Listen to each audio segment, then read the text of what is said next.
एक बड़ी पुरानी कहावत है, आप तो मियाँ हफ्ता हजारी, घर में रोए कर्मों की मारी। कुछ ऐसा ही सीन पड़ोसी पाकिस्तान के साथ होता हुआ दिख रहा है। लीबिया को सुरक्षा देने की गारंटी देकर आए हैं असीम मुनीर हथियार बेचकर। वहीं दूसरी तरफ असीम मुनीर दुनिया को ये दिखलाना चाहते हैं कि खाड़ी देशों का हम रक्षक बन सकते हैं। पाकिस्तान ने सुडानी आर्म्ड फोर्सेज को 10 काराकोरम 8 लाइट अटैक एयरक्राफ्ट 200 से ज्यादा drone air defence system supply करने के लिए $1.5 अरब डॉलर की डील की दावा किया है। पाकिस्तान ने सऊदी अरब, बांग्लादेश, इंडोनेशिया, इराक जैसे देशों के साथ भी डिफेंस के डील के दावे किए हैं। पाकिस्तान का दावा है कि ये सब मरे जा रहे हैं JF-17 खरीदने के लिए। यानी ये जो इलाका है मीना इलाका, खाड़ी देशों का इलाका, यहाँ बादशाह बनना चाहता है पाकिस्तान। चलो ये तो सही है, लेकिन अपने घर में क्या हो रहा है? घर में इस देश के रक्षा मंत्री ये कह रहे हैं कि 40% से ज्यादा हिस्से पर बलूचिस्तान में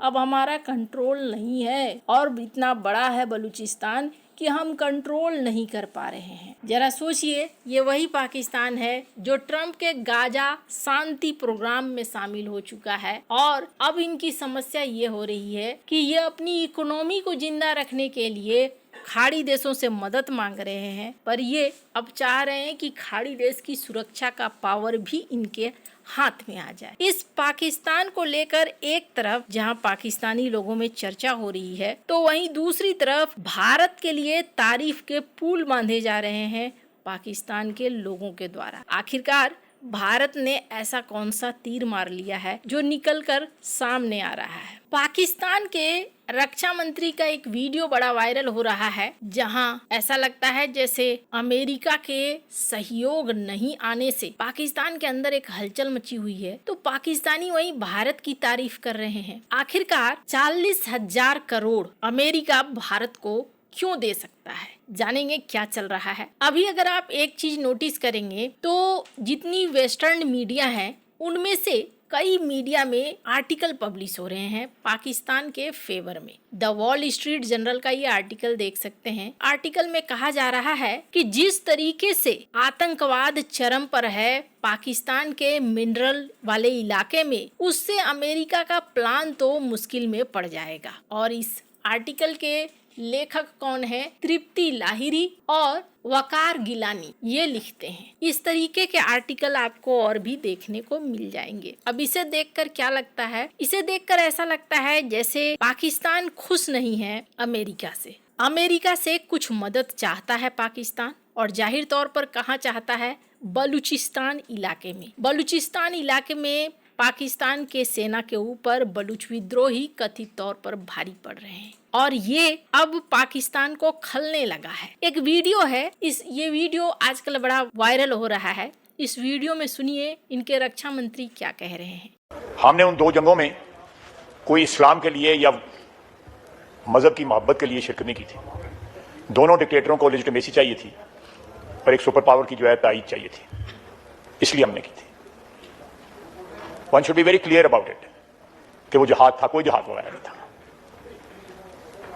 वो एक सुपर पावर की जंग थी, उसके लिए हमने अपना करिकुलम चेंज कर दिया। आज तक वो करिकुलम दोबारा नहीं हम बहाल कर सके जो आपने, मैंने और यहां पे बहुत से लोगों ने 60 की और 70 की दहाई में पढ़ा।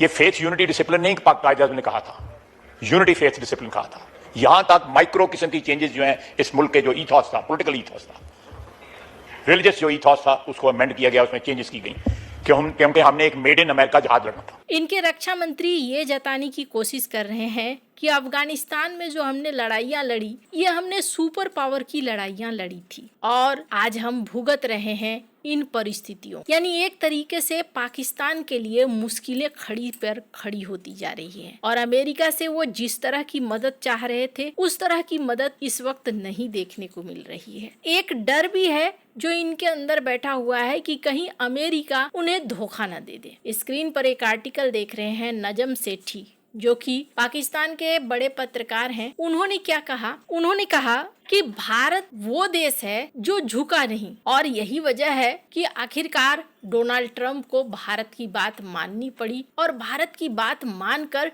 डील करनी पड़ी। अभी पाकिस्तान से बहुत सारे लोग हैं जो भारत के इस डील करने की क्षमता के कायल हैं और कह रहे हैं कि हाँ भाई, भारत ने जो डील किया वो डील बिल्कुल सही था। और वहीं पाकिस्तान को लेकर इस तरीके के भी आर्टिकल छपने शुरू हो चुके हैं कि पाकिस्तान ने जिस सोच की तहत डोनाल्ड ट्रंप को अपने मिनरल्स दिखलाए थे और उन्हें लगा था कि इस मामले में डोनाल्ड ट्रंप उनकी मदद करेंगे, डोनाल्ड ट्रंप बहुत सयाने निकले और यहाँ पर मदद करने के बजाय डोनाल्ड ट्रंप कुछ अलग ही खेल खेल रहे हैं। असीम मुनीर का जो पूरा प्लान था वो प्लान फेल होता हुआ इस वक्त नजर आ रहा है। आगे डोनाल्ड ट्रंप के बारे में कुछ भी कहना मुश्किल है, लेकिन जो जियोपॉलिटिकल हालात बन रहे हैं उन हालातों को देखने से ऐसा लगता है जैसे कि असीम मुनीर के लिए मुश्किल है। और इसके पीछे कारण समझिए। कारण ये भी है कि अमेरिका ऐसे इलाकों में दखल नहीं देता है, घुसने की कोशिश नहीं करता है जिन इलाकों में ये देखने को मिलता है कि अमेरिकी सैनिकों को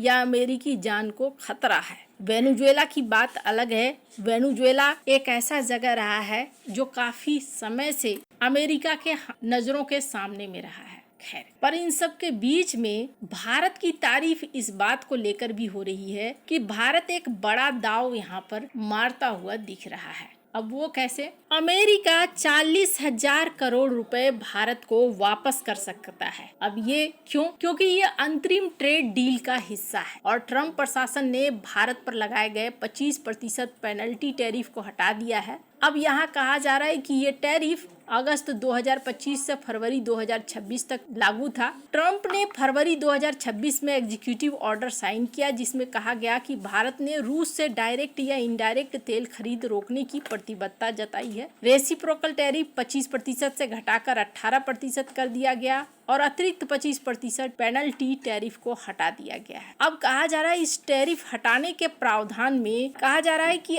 अगर ड्यूटी पहले कलेक्ट हो चुकी है और अब हटाई जा रही है तो रिफंड लागू होगा। रिफंड मुख्य रूप से 27 अगस्त 2025 से फरवरी 6, 2026 तक 25% जो पेनल्टी लगाई गई है उस पर है। अमेरिकी इंपोर्टर्स को ये रिफंड मिलेगा। वे भारतीय एक्सपोर्टर्स के साथ शेयरिंग पर बात करेंगे। अनुमानित राशि है करीब 40,000 करोड़। कुछ रिपोर्ट्स में ये कहा जा रहा है कि लिमिटेड ट्रांजैक्शन हो सकता है, कुछ में कहा जा रहा है कि नहीं, कुछ बड़ा हो सकता है। अब क्यों कर रहा है अमेरिका? अगर ऐसा करता है तो अमेरिका को भारत जैसे बड़े बाजार, इंडो पैसिफिक में चीन के खिलाफ पार्टनर की जरूरत है। टैरिफ से अमेरिकी कंपनियों की सप्लाई चेन प्रभावित हो रही थी। भारत ने दबाव नहीं झुकने का फैसला किया बल्कि एनर्जी लेता रहा। अब अमेरिका रूस पर दबाव बनाने के लिए भारत को अमेरिकी या वेनेजुएला के तेल की ओर शिफ्ट कर रहा है। ऐसे में भारत यहाँ पर रिफंड चाह रहा है। अब क्या होता है ये देखने वाली बात होगी, अंतिम फैसला।